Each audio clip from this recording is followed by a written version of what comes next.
Samantala, perwisyo po sa mga papasok sa trabahong baha sa ilang bahagi ng Kawit, Cavite. Kakabanggit lamang natin at live po mula roon may unang balita.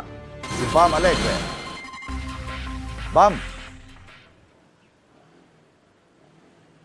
Evan, good morning. Pasado alas 6 ng umaga, ganito yung sitwasyon. Dito yan sa bahagi ng Tirona Highway, malapit sa intersection ng Visita Street sa Kawit, Cavite.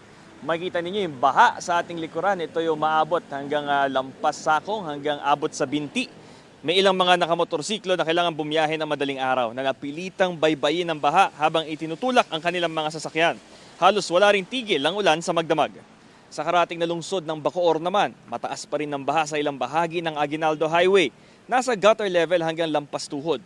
Patuloy rin ang pag-ulan dahil dito pahirapan ang pagdaan ng light vehicles. May ilang sasakyan din na napahinto na lang sa gilid at may isa pang nabalahaw dahil nasira ang gulong. Pakinggan natin yung pahayag ng ilan sa mga naapektuhang mga motorista. Ito po, may pasok. Doon po na dedeado rin. Tulak-tulak po. Doon lang po. Tapos, pag di kaya, makakahanap po ng pwede ma-parking lang po.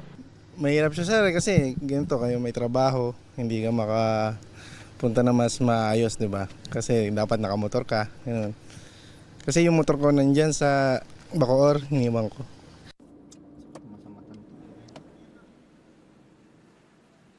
So Ivan, ito, papakita ko itong sitwasyon dito sa ating likuran. May naglalakad pa na nakita mo abot na sa tuhod yung level ng baha. Ito ang sitwasyon dito at antabayanan din natin yung ilan pang mga detalye dito sa sitwasyon ng baha sa Kawit, Cavite, pati sa mga karating lugar dito sa Unang Balita. Bam Alegre.